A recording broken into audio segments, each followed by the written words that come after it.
Bonjour, de retour sur le plateau de la FG2A et d'Assurenco pour notre événement dédié et entièrement dédié à l'automobile. On poursuit notre série de tables rondes. Celle-ci va être consacrée aux services additionnels, actuels et futurs, en vue évidemment de fidéliser la clientèle. Autour de cette table, 100% masculine cette fois-ci, n'est-ce pas, pour changer. Dominique Cadiou, bonjour. Vous êtes le directeur commercial de Carglass. Stéphane Saval, le directeur de OA. Absolument. Ça, on prononce OA. OA. Et Ludovic Lepape, vous êtes le directeur des opérations et du développement de Mutued. Tout à fait, Lionel. Bonjour. Bonjour. Ce que je vous propose d'abord, c'est peut-être de vous présenter, ou en tout cas de présenter vos différentes activités. Carglass, on va commencer par vous, Monsieur Cadiou. Carglass, on connaît évidemment, mais allez, en 2 mots, Carglass, qu'est-ce que c'est aujourd'hui? Qu'est-ce que ça représente réellement? Alors, Carglass, en 4 mots, Carglass répare, Carglass remplace. Tout est dit. Tout est dit, 4 mots, 2 fois le logo, enfin 2 fois la marque, 2 fois 100% des services que nous offrons, la réparation, le remplacement de vitrage. Carglass fait partie du groupe Belron, qui est le leader mondial de la réparation et du remplacement de vitrage automobile. Carglass est entré en France, a été créé il y a 37 ans. Carglass est l'inventeur de la réparation de vitrage, que vous connaissez certainement tous. Bien sûr. Il y a 32 ans en France, et en Europe, et dans le monde. La filiale française, 3000 salariés, 750 centres d'intervention, 400 véhicules mobiles d'intervention à domicile et sur les lieux de travail. La France est une filiale qui est la 2e filiale du monde avec 10% du chiffre d'affaires mondial, sachant que notre plus grosse filiale est aux États-Unis. D'accord. 60% du chiffre d'affaires mondial se fait aux États-Unis. Donc second marché, la France quand même. Second marché. D'accord. L'Allemagne qui nous talonne juste derrière. Ok. Bon. C'est bon pour vous? Oui. Juste une question parce qui m'a vraiment interpellé. Le nombre de nouveaux centres Carglass en 2023, c'est ça? Alors j'ai parlé aujourd'hui, à date d'aujourd'hui, de 750 centres. Oui. Ça représente une progression de 250 centres depuis le début de l'année. En 1 an? Oui. Vous avez donc augmenté d'1 tiers la surface, je dirais? Augmenté de la moitié. Enfin, de la moitié, oui, pardon. Donc ça a augmenté 50%. plus 50% en 1 an. Oui, D'accord. sachant que sur les 250, pour être transparent, il s'agit de 240 centres d'intervention dans le cadre d'un partenariat avec Noroto. Nous intervenons désormais dans 240 centres de plus de Noroto cette année et 10 centres avec ce partenariat avec Noroto. Supplémentaires. On y reviendra. Ok, merci beaucoup. Stéphane Saval? Oui. OA, qu'est-ce que ça veut dire déjà, l'acronyme? Ça signifie quelque chose? OA, oui, ça signifie quelque chose. On n'a pas assemblé des lettres au hasard. En fait, ça signifie ami et compagnon en maori. Ah, d'accord, voilà. c'est du maori. C'est du maori. Très bien. On n'est pas du tout né là-bas. La genèse de l'histoire n'est pas du tout sur ces îles, mais c'est quelque chose qui est facile à retenir. On parlait de Carglass, OA. Très très simple, c'est presque une onomatopée. Ouais. Et puis la signification même de ami, compagnon, et c'est ce qu'on veut également véhiculer. Parce que on est d'accord que le teaser de OA, c'est le club qui entend réinventer notre façon de vivre l'automobile. C'est quand même très ambitieux. Très ambitieux. Très ambitieux. J'avoue que le service marketing là, a fait un très très beau boulot. En fait, OA, c'est une nouvelle marque. Nouvelle marque, et notre objectif, c'est de créer différents clubs. Différents clubs pour adresser des offres qui soient des offres de services qui soient pertinentes, pour conseiller, accompagner, donc l'ami, le compagnon, pour pouvoir soutenir également financièrement en cas de survenance de certains événements, nos abonnés. Et puis, je dirais, avoir cette partie protection du budget. Qui est le budget des ménages, parce que c'est préservation, effectivement. Ouais. Et donc notre premier club, on l'a dédié au secteur de la voiture. Pourquoi le secteur de la voiture? On sait que la voiture, c'est quand même le 2e budget des ménages en France. C'est un véritable sujet. C'est une société, c'est un marché qui est en complète transformation. Donc on a décidé d'appeler notre premier club le club OACAR. D'accord. Voilà. Et positionnement club qui est sympathique parce que ça donne un sentiment d'appartenance. D'appartenance, bien sûr. C'est la liberté avec cette façon de faire où en fait c'est pas les services, c'est pas l'assurance qu'embarque les services, mais c'est plutôt le service qu'embarque l'assurance. Et ça, c'est une vraie disruption aujourd'hui sur le marché pour 2 raisons bien précises. Le lien du grand public avec l'assurance est relativement ténu, et 2, on ne souhaite pas utiliser son contrat d'assurance. Si on utilise son contrat d'assurance, c'est ce qui nous est arrivé c'est mauvais signe. Voilà, et bon, nous, très bien. on veut vraiment que ça soit un contrat qui soit utilisé au quotidien. Merci Stéphane, on va effectivement redévelopper ça dans un instant. On vous donne la parole, Ludovic. Donc Ludovic Lepape, vous êtes le directeur des opérations et du développement de Mutuaid. Oui. Mutuaid, c'est le fournisseur d'assistance depuis 40 ans. 42 ans exactement, 42 ans, créé okay. en 1981 par le groupe d'assurance mutualiste Groupama. D'accord. Donc filiale totalement du groupe Groupama depuis 42 ans, okay. Créé par Groupama pour apporter au départ assistance aux sociétaires du groupe, assurés dans tous les domaines d'activité, d'assurance automobile bien évidemment, mobilité des personnes, assurance en déplacement dans le monde entier, assurance santé, accompagnement des événements heureux et malheureux de la vie. Bien sûr. Et assurance du foyer, multirisque habitation. Donc, assistance multirisque habitation, vous imaginez ce que l'on a pu vivre ces derniers jours avec le passage avec les crues et les tempêtes. Des deux tempêtes que le pays a connues. Assistance en matière de relogement, assistance en matière de bâchage des toitures qui s'envolent. Donc c'est notre métier depuis 42 ans, en marque blanche. Et nous opérons aujourd'hui pour plus de 800 clients distributeurs qui intègrent les produits et garanties d'assistance de Mutuaid. Et depuis un certain nombre d'années maintenant, nous avons étendu notre action à des activités d'assurance affinitaires, segmentées dans les mêmes domaines d'activité que celles pour lesquelles nous opérons en assistance, mobilité des personnes, santé, habitation et bien évidemment mobilité des biens avec les automobiles. Et les automobiles. Voilà dont on va reparler, le métier de Mutuaid. Le métier, donc un large métier. Tout à fait, complètement. Très bien. On va commencer avec vous, Monsieur Cadiou. Vous nous l'avez expliqué, Carglass est le leader du secteur à l'origine de tant d'innovation, un véritable interface, on va dire, entre les assureurs et le grand public, sur vous m'avez expliqué ça quand on préparait l'émission, sur un marché devenu extrêmement concurrentiel. C'est devenu incroyablement concurrentiel, le secteur du vitrage. Expliquez-nous un peu. Effectivement, quelques facteurs majeurs. Depuis 2015, pour simplifier, donc ça fait 8 ans, on a mesuré que le secteur des spécialistes de vitrage automobile, qu'ils travaillent avec des assurances en agrément ou ne travaillent pas avec des assurances en agrément, ce nombre est passé de 3 000 à 6 500. En France. En France. D'accord. De nombre de points de vente et d'intervention.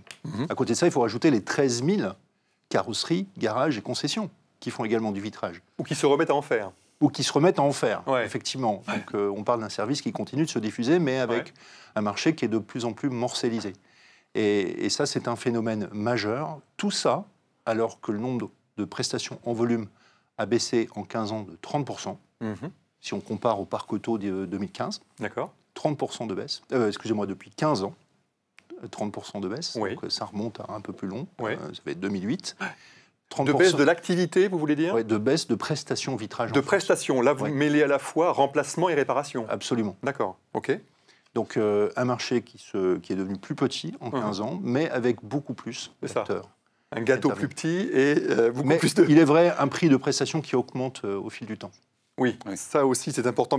On peut d'ailleurs effectivement en parler. Oui, la réparation, lorsqu'on la met en parallèle avec le remplacement, aujourd'hui, on est naturellement plus porté désormais vers la réparation plutôt que le remplacement pour une simple question économique, je dirais, surtout. Oui, c'est une bonne remarque. Nous, on n'a pas commencé à être porté par la réparation il y a 2-3 ans. Ça fait 32 ans qu'on en fait en France. On était l'initiateur des réparations. On en fait en proportion du nombre d'interventions sur le pare-brise, 3 fois plus que la moyenne du marché. On est à 30%, le marché répare à 10%, avec des acteurs qui réparent presque pas, des acteurs qui font 13-14%. Mais nous, c'est 30%, bon an, mal an. On arrive à tenir le cap. 3 interventions sur 10 sont une réparation plutôt qu'un remplacement. Oui, sur le total du vitrage. C'est ça. Je laisse de côté les vitres latérales, lunettes arrière, les toits, lorsqu'ils sont à remplacer. Là, vous parlez du pare-brise, véritablement. Je parle du pare-brise. D'accord. Et dans le même temps, effectivement, la réparation est revenue au goût du jour du fait d'une conséquence.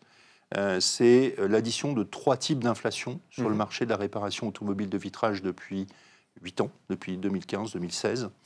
Une inflation structurelle du fait de la technologie des pare-brises qui s'est développée, des pare-brises de plus en plus chers, donc un coût moyen de réparation qui augmente. Car de plus en plus technologique, hein, oui. On pourra aussi en parler. Oui. Ouais, effectivement, une inflation structurelle.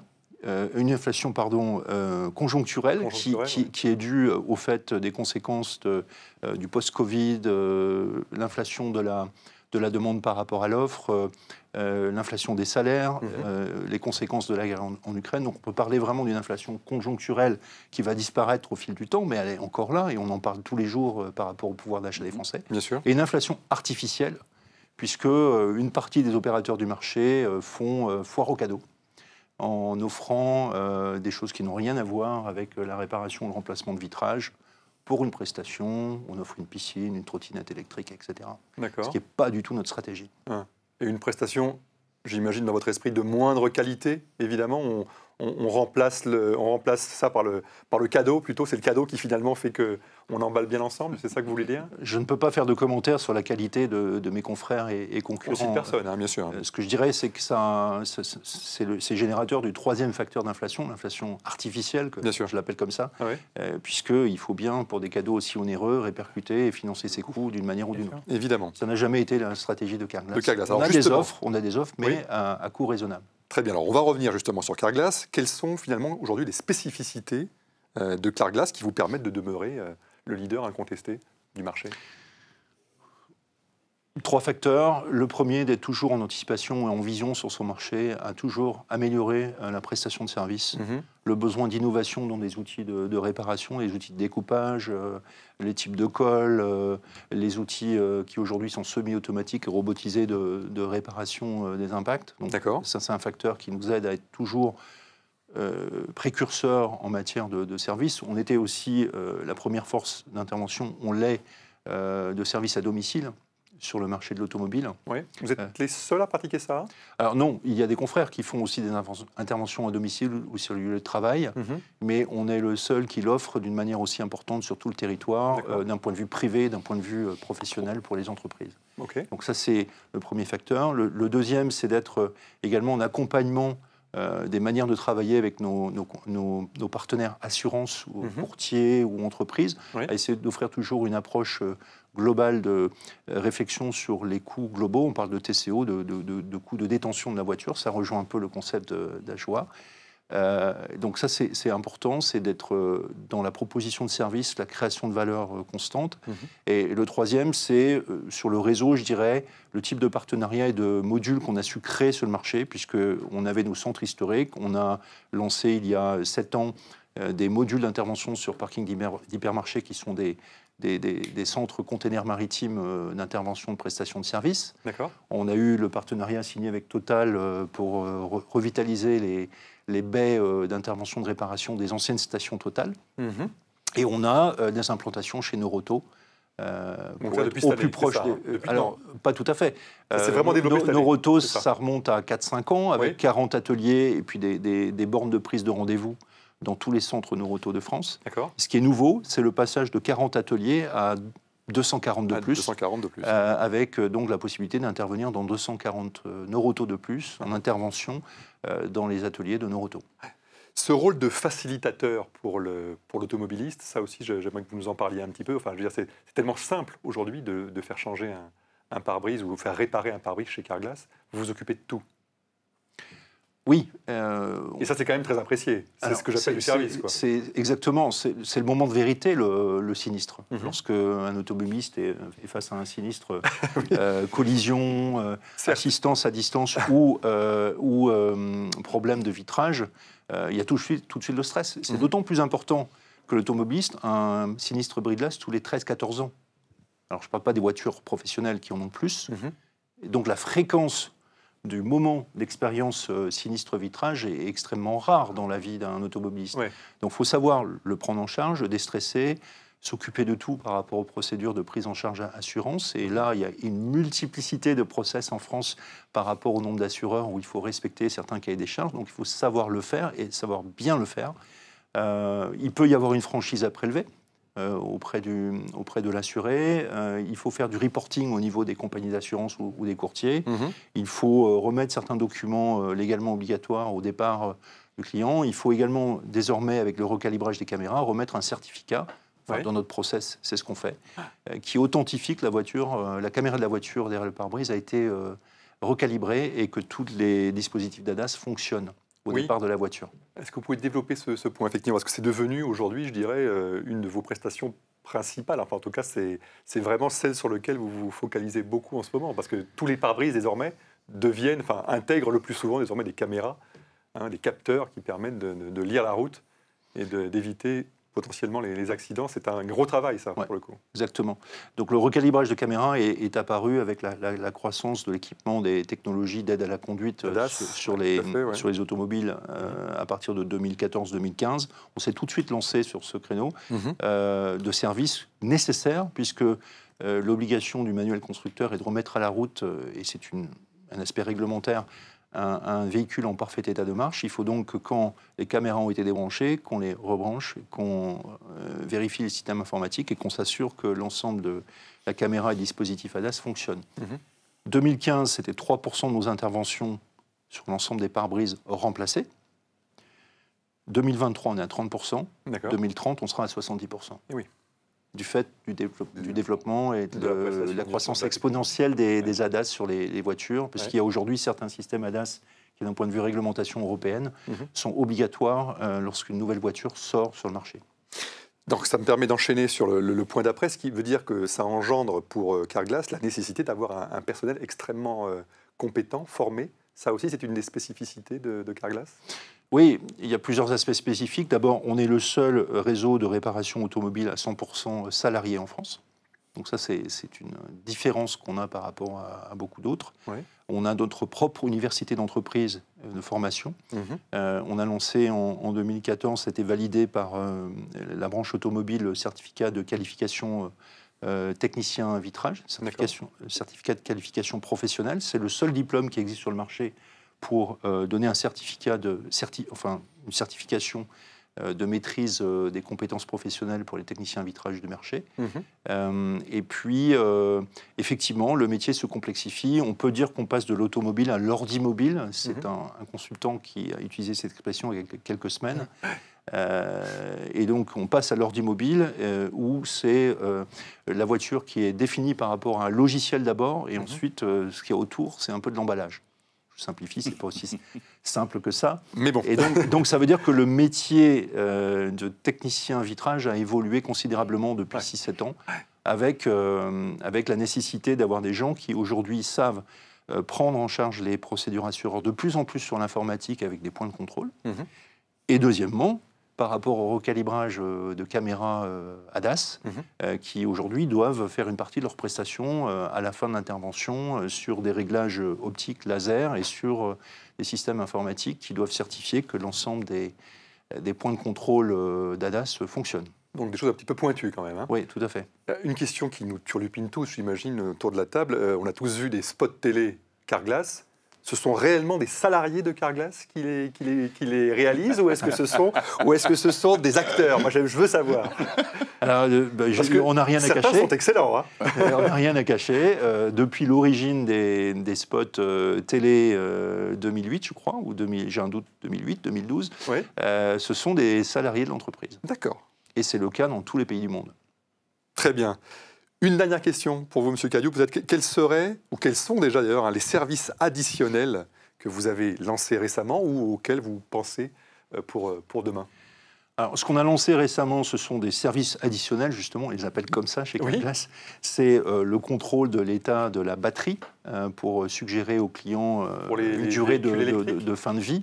Non, on parle de batterie au sens général, plutôt thermique d'abord dans un premier temps. Bien sûr, On propose de les remplacer lorsqu'elles approchent de la fin de vie, où on avertit d'une date de péremption probable, grâce à des systèmes de contrôle. C'est les filtres d'habitacle, donc filtres à air dans les voitures. C'est les balais d'essuie-glace. Ça, c'est pas très nouveau, ça fait 6-7 ans qu'on les a lancés avec Bosch. C'est connu, effectivement. Et puis, le traitement Carglass anti-pluie qui fluidifie l'écoulement de l'eau lors d'intempéries comme aujourd'hui, où à ce moment-là, on a une vue qui est beaucoup plus dégagée. C'est un traitement pare-brise, c'est ça? Oui, c'est un traitement pare-brise. Qui facilite l'évacuation. Exactement. Ouais, d'accord. Et donc, cette prestation est également vendue dans les centres depuis 6-7 ans. D'accord. Donc, ce sont des innovations récentes et des services additionnels qui ont été apportés. Et la grande tendance des services additionnels pour le futur, c'est un ensemble de prestations de contrôle informatique beaucoup plus vaste que ce que j'ai exprimé avec la caméra derrière le pare-brise. Quelquefois, on a 2 voire 3 caméras. On a les capteurs de plus en plus aussi à recalibrer, à vérifier, les capteurs de pluie, les capteurs d'éclairage. Et bon, il y a beaucoup de choses qui arrivent, qui sont dans nos laboratoires d'études. D'accord, donc la voiture autonome notamment, enfin, ça va vers, effectivement, enfin, vos services pourront aller vers ce type de prestations. Oui. Pourquoi pas? Très bien. La connectivité, potentiellement aussi des automobiles, est-ce que c'est quelque chose qu'on pourrait envisager de contrôler ou de vérifier? Je ne comprends pas votre question, du coup, la connectivité. Non, je parle vous savez, maintenant les voitures sont de plus en plus connectées, évidemment, hein, et les prestations de connectivité s'améliorent voilà, de génération en génération d'automobiles. Ça pourrait aussi, pourquoi pas, être potentiellement une prestation qui pourrait être faite par Carglass? Oui, on s'éloigne un peu du vitrage, je suis d'accord. On est sur un chemin long, parce qu'en en fait, on parle là d'un principe qui est pour le métier de l'après-vente automobile, de pouvoir avoir accès aux données qui se trouvent bien sûr. Dans le véhicule et qui sont connectées aux plateformes des constructeurs. Donc l'accès à la data. Et là, il y a un jugement de la Cour de justice européenne qui a été rendu le 5 octobre, donc c'est très récent, qui était suite à une plainte de nos confrères Carglass Allemagne et Neuroto Allemagne auprès d'une cour de justice allemande de se battre contre des droits de péage et des passerelles qu'imposent certains constructeurs, pas tous, avec des droits de péage élevés. Et donc la profession après-vente allemande s'est insurgée contre ce phénomène. Et donc Carglass Allemagne est monté au créneau. Et c'est monté ensuite au niveau de la Cour de justice européenne avec un rendu de justice qui est que ces passerelles sont déclarées illégales. D'accord. Et donc, on peut dire que Carglass et Neuroto Allemagne ont emporté une belle victoire au travers de ce jugement, puisque c'est pour le bénéfice de toute la profession de la prévente automobile de pouvoir désormais ne pas souffrir de passerelles qui imposeraient de plus en plus de contraintes et de plus en plus de droits de péage au niveau des plateformes constructeurs. Évidemment. Merci beaucoup, M. Cadieux. Vous vouliez dire? Pour accéder aux données. Oui, pour accéder aux données. Évidemment. L'accès à la data. L'automobile va devenir un smartphone sur roue. C'est un peu le cas, effectivement. Et pour pouvoir intervenir sur ce véhicule, il va falloir disposer des accès. Bien sûr, prévoir des accès. Exactement. Et les métiers vont changer. Merci, M. Cadieux. On passe à vous, Stéphane. Et on reparle donc de OA, donc en maori, c'est ça. OA, c'est un mot maori. C'est un mot maori, d'accord. Ami, compagnon. Donc il faut maîtriser le haka en fait pour pouvoir s'inscrire ou ça n'a rien à voir? Après pour les soirées de fin d'année. Les soirées club. Très bien. Stéphane, dites-nous-en un petit peu plus sur ce fameux club OAK et son positionnement. Pourquoi un tel positionnement? En fait, ce que je disais un petit peu en introduction, je trouve que le positionnement club, donc OA, on veut dédier vraiment différents clubs. Le premier, c'est un club autour de la voiture. Ça donne un autre lien. Je ne souscris pas une offre de service, je ne souscris pas un contrat d'assurance, j'adhère à un club. Donc même la notion de la relation client est un tout petit peu différente dans ce cadre-là. C'est une communauté. Et un club, par nature, dans son ADN, il doit prendre soin de ses membres, de ses abonnés. Un club également, c'est un petit peu la liberté. J'ai la liberté de l'utiliser, j'ai la liberté d'y aller. C'est la liberté, un club. Un club, c'est aussi d'avoir des personnes qui puissent me conseiller, m'accompagner. Et vraiment, ça, c'est notre positionnement fondamental, c'est de pouvoir aider, accompagner et soutenir. Alors, vous disiez effectivement, donc ça comprend de l'analyse de devis, c'est ça, du soutien financier en cas de panne, des offres promotionnelles également, sur pas mal d'enseignes. Qu'apportez-vous réellement de différent de ce qui existe déjà? Parce que des clubs automobiles, il y en a d'autres déjà, qui absolument. Sont pignon sur rue, évidemment. Un club automobile tel qu'on le conçoit, club automobile des vieilles voitures, ou des Porschistes, ou des vannes, etc. Non, c'est vraiment un club automobile qui souhaite, je dirais, donner les clés pour copiloter le budget de la voiture. Le budget de la voiture, comme on l'a dit en introduction, c'est un budget qui est important. Aujourd'hui, on a un parc roulant qui est un peu vieillissant. Le prix des voitures neuves sont chers. Le prix de l'occasion connaît également un regain de vigueur. La réparation, on parlait des coûts de réparation, et même avec la teneur même des matériaux, on parlait de caméras, etc. Donc tous ces coûts d'entretien commencent à peser. Donc comment alléger cette pression-là? D'accord. Et on voulait surtout, à la différence, et ça c'est le deuxième point de disruption, on voulait, dès lors que la personne souscrit, pour reprendre un terme très assurantiel, souscrit au club, donc s'abonne au club, on voulait qu'elle ait des avantages immédiats.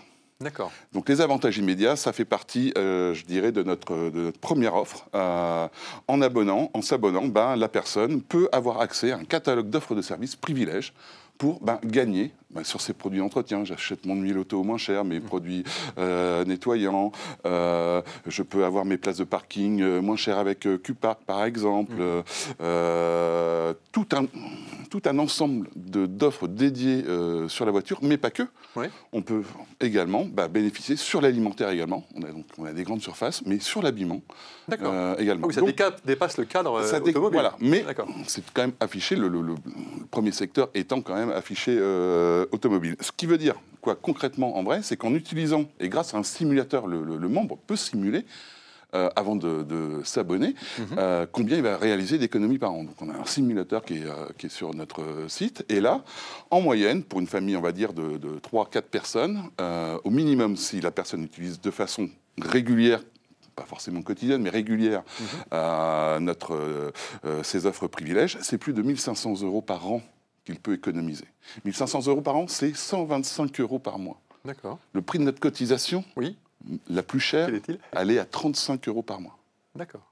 Donc je rentre, en fait, aujourd'hui, en tant que particulier, j'ai plus intérêt à m'abonner, parce qu'en m'abonnant, en fait, je rentabilise mon investissement de départ. Voilà. En fait. Et donc ça, c'était vraiment un point très très fort qu'on souhaite marketer. C'est pas évident parce que OA, c'est quand même une innovation complète. Il n'existe pas d'équivalent aujourd'hui sur le marché. Le deuxième service phare, c'est l'analyse de devis. Oui, ça c'est quand même très spécifique, on est d'accord. Là, l'analyse de devis, c'est très spécifique. C'est pour ça qu'on s'entoure. Voilà, c'est pas moi avec mes petites mains qui fait ça. Il y a des professionnels, il y a des experts là-dedans. Il faut utiliser les experts. D'accord. Qui sont ces gens-là, en fait, ces experts du devis?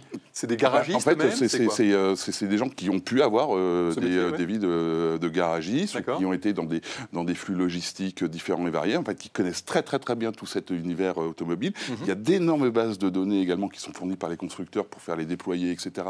Donc il y a beaucoup de choses. Et puis après, il y a l'expérience. On a plein de data, puis après il y a l'expérience parce que ça reste encore de l'analyse. On peut traiter ça par des machines de plus en plus, mais il y a quand même une approche, et nous on veut une approche très très humaine là-dessus. Et donc quand on tombe en panne, parce que parfois on tombe en panne, et voilà, c'est pas tiens, je vais me faire rapatrier par Mutued. C'est ou si j'ai un pare-brise pété, je vais chez Carglass, mais je suis en panne, un truc qui va pas dans ma voiture, on peut plus démarrer. Quand on va chez le garagiste, la première question, c'est combien ça va me coûter cette histoire? Oui, bien sûr. Je suis tout seul. Et lui, il le sait. Donc, ça fait peur. Notre promesse, c'est de faire économiser de 30 à 70% du prix du devis. Donc très concrètement, là, ça se passe comment? Alors justement, je vais chez mon garagiste, mon concessionnaire, il me... Voilà. Votre garagiste est obligé de vous établir un devis avant de procéder à toute prestation. Ce devis, vous nous le transmettez. Ouais. D'accord. Nous, on l'analyse, on vous émet un rapport, on vous dit, c'est pas sur une base 100, par exemple, c'est pas 100, c'est 60. D'accord. Et soit le garagiste en face s'aligne sur le prix, ou alors dit, je ne vais pas faire 60, je vais plutôt faire 70. D'accord. Après, c'est notre élasticité à l'acceptation. Bien sûr. Ça, c'est notre abonné qui le décide. Et si vraiment il s'arc-boute sur son prix, là, on s'est mis en relation avec de 1 à 3 autres professionnels. On lui préconise de 1 à 3 autres professionnels qui vont faire à qualité égale les réparations, la prestation. Mais comme on l'a fait sur la panne, on s'est dit, pourquoi pas le faire sur la casse? Oui. Parce que parfois, déjà, de plus en plus de voitures sont assurées plutôt en RC plutôt qu'en tourisme. Au tiers, oui, bien sûr. Comme donc, quand ma voiture, j'ai un accident où il faut quand même, il faut que je répare une aile, il faut que je repasse.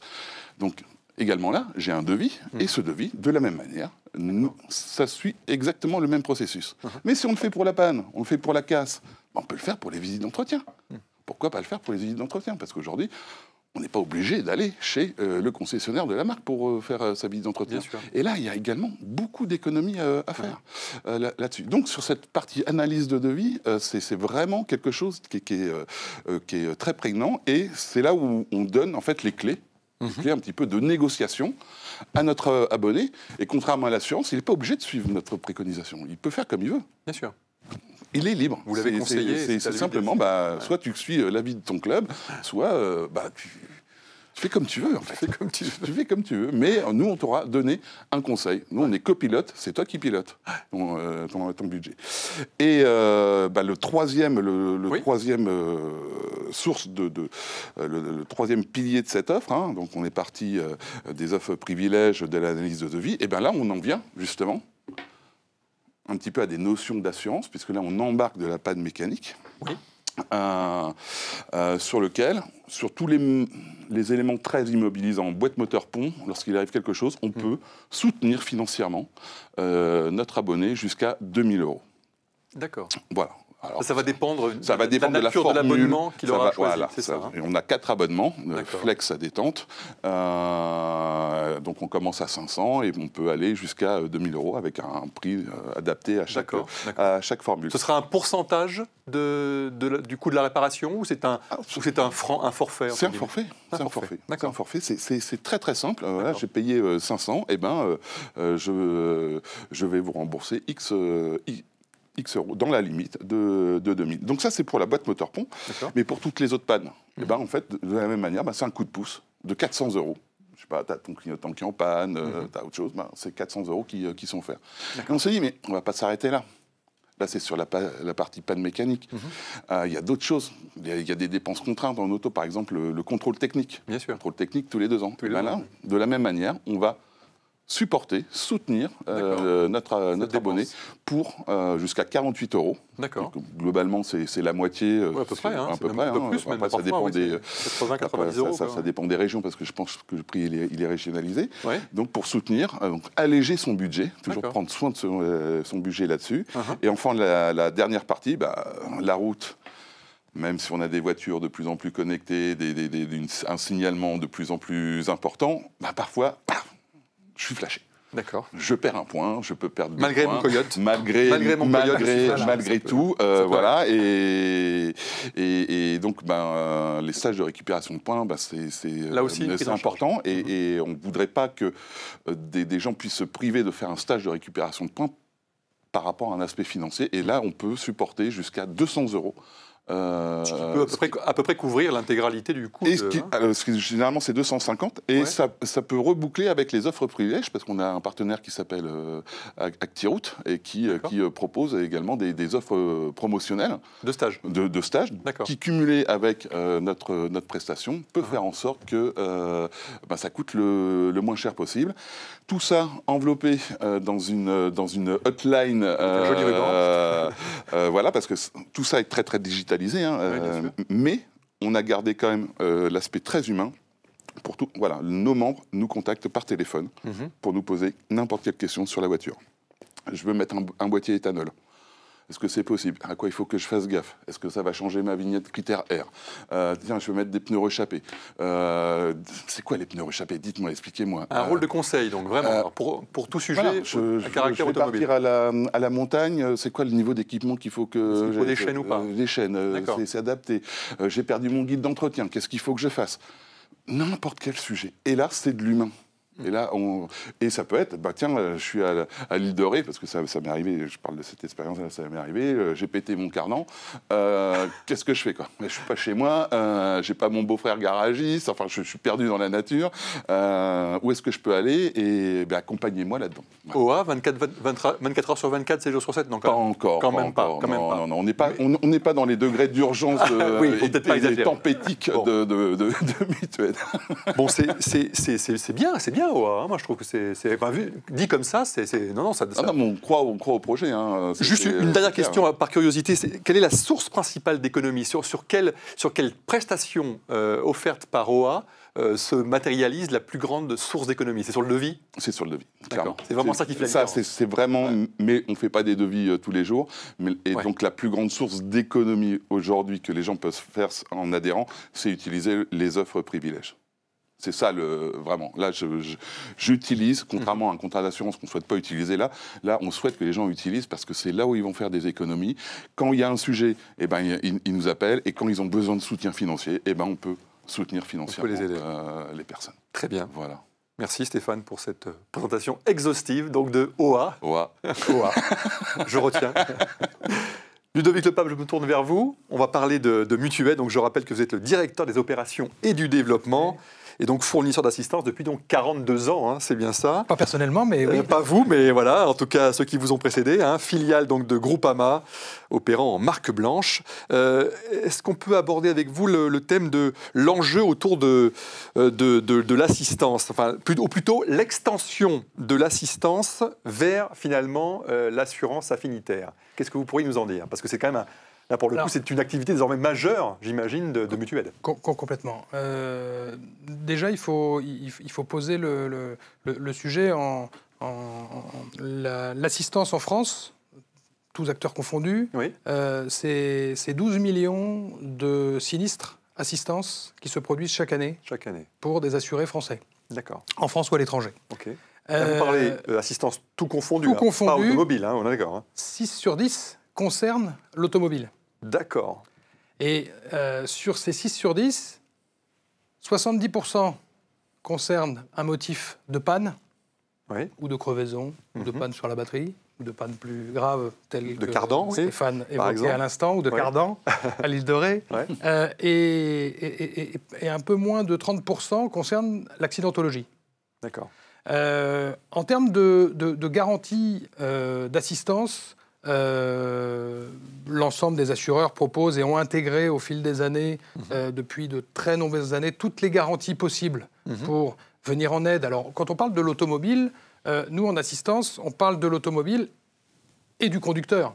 Oui, bien sûr, pas que sa voiture. Puisque la voiture rencontre un problème, mais au volant, encore aujourd'hui, au volant de cette voiture, il y a un passager à qui il va falloir venir en aide. Et aujourd'hui, nos enjeux en matière d'assistance concernent plus l'expérience qu'on va pouvoir et le parcours client qu'on va pouvoir déployer en urgence 24 heures sur 24 et 7 jours sur 7 pour le compte de cet assuré et de son véhicule, bien évidemment, plus que d'inventer de nouvelles garanties d'assistance. Aujourd'hui, toutes choses égales par ailleurs, on retrouve dans tous les contrats d'assurance le bon niveau de garantie d'assistance permettant donc c'est quoi? C'est le rapatriement, de remorquer le véhicule, de déclencher un véhicule de location pour permettre à l'usager de poursuivre sa route ou d'aller au travail si c'est sur le chemin du travail, ou de poursuivre sa route pour rejoindre son lieu de vacances si c'est pour rejoindre son lieu de vacances. Et mettre en œuvre toutes les prestations nécessaires. Donc les garanties ne sont pas un sujet. Aujourd'hui, le sujet, et notre enjeu et nos préoccupations portent sur l'expérience client, puisqu'en réalité, on est face à un conducteur, un assuré, qui vit un événement imprévu, générateur de stress. Surtout, et donc, notre travail va consister à faire descendre le niveau de stress, prendre en charge sa demande et lui organiser toute la logistique nécessaire en fonction de sa situation. Il est tout seul dans la voiture où ils sont plusieurs, il a des bagages où il n'y en a pas, il y a des animaux de compagnie où il n'y en a pas, et de construire pour lui une expérience client unique. On a chez Groupama la volonté, en toute modestie, d'essayer d'être le champion de l'accompagnement de nos clients, eh bien, Mutuaide, on souhaite incarner cette promesse. Tout à l'heure, on parlait de la fréquence d'occurrence de changement de pare-brise. Ouais. Globalement, on peut considérer qu'un automobiliste va faire appel tous les 7 ou 8 ans à son assisteur. D'accord. La promesse qu'on lui a faite 7 ou 8 ans avant, c'est d'être au rendez-vous le jour où. Le jour J. Et là, on doit incarner cette promesse et donc lui permettre de pouvoir poursuivre sa mobilité et de le remettre en situation la plus sereine possible face à cet événement imprévu qui est une panne plus ou moins importante ou qui peut être un accident aussi, plus ou moins grave. Bien sûr. Et donc, aujourd'hui, dans l'expérience client et dans les parcours clients, on essaye d'associer ce que la technologie nous permet de faire au travers de technologies de web app où on va pouvoir communiquer et donner de la transparence et de la visibilité sur ce que nos chargés d'assistance sont en train de faire pour l'assurer au moment où lui, il est sur le bord de la route. Les minutes sont longues, il fait jour ou il fait nuit, il fait beau ou pas en ce moment. Et donc, très clairement, la technologie aujourd'hui nous permet d'essayer de donner de la visibilité à l'assuré sur ce qui est en train de se passer pour lui. Et qu'il n'est pas seul face à son problème au bord de la route, et également de soulager nos chargés d'assistance, parce que clairement, on entend beaucoup aujourd'hui de développement de nouveaux services au travers de solutions purement web ou purement technologiques, avec des voice bots, avec... Nous, c'est pas notre ADN. Nous, on a un humain qui nous appelle, et la moindre des choses, c'est qu'on puisse lui mettre en face un humain qui va l'écouter, qui va comprendre sa problématique et qui va déployer tout ce qu'il peut déployer pour lui venir en aide. Et aujourd'hui, c'est ça la problématique de l'assistance. Et sur ce même registre, eh bien, lorsque l'on a souhaité faire évoluer la stratégie de Mutuaide il y a quelques années, vers un métier d'assureur affinitaire. L'assurance affinitaire, c'est de pouvoir positionner des garanties qu'on va qualifier de garanties de poche pour venir compléter les trous de garantie des grands contrats automobiles, habitation ou santé. Et bien sûr, s'agissant de l'automobile, tout à l'heure on parlait des franchises par exemple, eh bien on a co-construit avec nos partenaires distributeurs et courtiers des offres où l'assuré peut se couvrir pour qu'on lui rachète la franchise le jour où il a un sinistre. Eh bien, normalement, son contrat va lui nécessiter d'appliquer une franchise. Et bien, cette franchise-là, on va la racheter. Et donc, ça, c'est un contrat d'assurance. On construit aujourd'hui, tout à l'heure, on parlait des véhicules neufs qui coûtent de plus en plus cher. Donc, ça veut dire que beaucoup d'acheteurs se reportent sur l'occasion. L'occasion n'est plus garantie. Eh bien, on a co-construit avec beaucoup de distributeurs et beaucoup de partenaires, des offres d'assurance de panne mécanique. C'est-à-dire que lorsque un véhicule d'occasion, on décide de lui donner une garantie, extension de garantie constructeur de 6 mois, de 12 mois, de 24 mois, eh bien, lorsque le sinistre survient, s'il doit survenir, d'une panne, eh bien, on va la prendre en charge à la place de l'assuré. L'objectif, c'est d'essayer de venir compléter utilement une offre d'assistance et une offre d'assurance qui sont certes complètes, mais qui, face à certains événements de la vie, vont laisser un reste à charge. Et dans un contexte aujourd'hui de pouvoir d'achat et d'inflation, on se dit que c'est aussi notre rôle que d'accompagner les assurés dans des moments imprévus et difficiles. On va beaucoup reparler de la garantie panne mécanique là, dans nos prochaines tables rondes.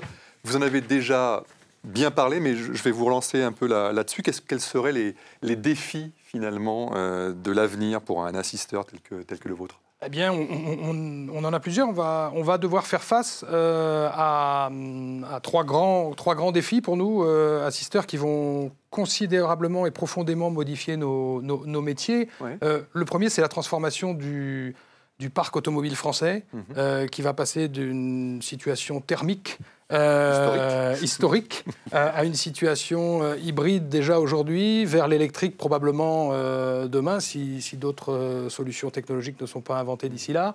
Mais toujours est-il que ça va avoir des conséquences sur notre métier d'assistance. Les véhicules hybrides pèsent beaucoup plus lourd, donc ça veut dire que nos dépanneurs et nos prestataires vont devoir adapter les moyens de remorquage pour se rendre sur place. Les pneumatiques des véhicules... Les prestations pneus augmentent effectivement, parce que c'est plus lourd. Et donc s'usent beaucoup plus vite. Oui. Donc le métier de l'assisteur, on va devoir inventer et créer des parcours. On parlait des véhicules connectés. Lorsque l'on va devoir intervenir sur un véhicule, eh bien, on va plus pouvoir soulever le capot, remettre un peu d'huile ou brancher deux prises pour faire repartir la voiture. Ça va plus être possible parce qu'il va falloir avoir les softs nécessaires pour pouvoir intervenir, peut-être même à distance, peut-être même demain en prédictif. Potentiellement identifier la probabilité de survenance d'une panne et donc d'un événement d'assistance et donc peut-être se mettre en contact préventivement avec l'assuré. Ça, c'est le premier élément. Deuxième élément, les modèles d'usage historique et de détention de l'automobile vont changer et commencent à changer. Les Français maintenant préfèrent louer leur voiture que de l'acheter. Donc de plus en plus. Ils n'en sont plus propriétaires. On parle et de plus en plus d'autopartage. Donc quand le véhicule il est conduit, il est utilisé en usage par plusieurs conducteurs, qu'est-ce que ça va avoir comme incidence demain sur l'assisteur? On va devoir repenser nos modèles et repenser nos parcours. Et puis, troisième levier, c'est un peu schizophrène, mais aujourd'hui, notre métier d'assisteur vit de l'empreinte carbone, puisque nous dépêchons parfois même des véhicules gasoil pour venir dépanner et se rendre sur les lieux d'un sinistre. Et donc on va devoir demain, en toute responsabilité, tenir compte de l'environnement dans lequel nous vivons et d'essayer d'inventer des parcours qui seront sans doute moins consommateurs et moins carbonés. Peut-être également avoir une sélection de nos futurs prestataires et de nos futurs partenaires qui utiliseront des réseaux de taxis peut-être qui seront robots, moins thermiques. Ou autres. Donc, on aura effectivement l'occasion. On a ces trois grands défis devant nous. Dans les 10 ans qui viennent, puisqu'avec près de 2 millions d'immatriculations de véhicules neufs en France tous les ans, le parc se renouvelle. Évidemment. Alors beaucoup moins en ce moment, effectivement. Beaucoup moins en ce moment. On est malheureusement que plutôt autour d'1,7 million. Merci, je vous coupe, excusez-moi. Merci beaucoup. Merci à vous. Si j'ai bien compris, finalement, j'étais au milieu de 3 réducteurs de stress, quelque part. Vous êtes finalement des réducteurs de stress, chacun dans votre C'est ce qu'on s'attache à faire 24 heures sur 24 et 7 heures sur 7. Ok, pas de stress, c'est pas vous, mais on s'est compris. Très bien. Merci messieurs, merci beaucoup. Merci beaucoup. Merci de vos témoignages et à très bientôt. Merci. Merci beaucoup. Au revoir. Au revoir.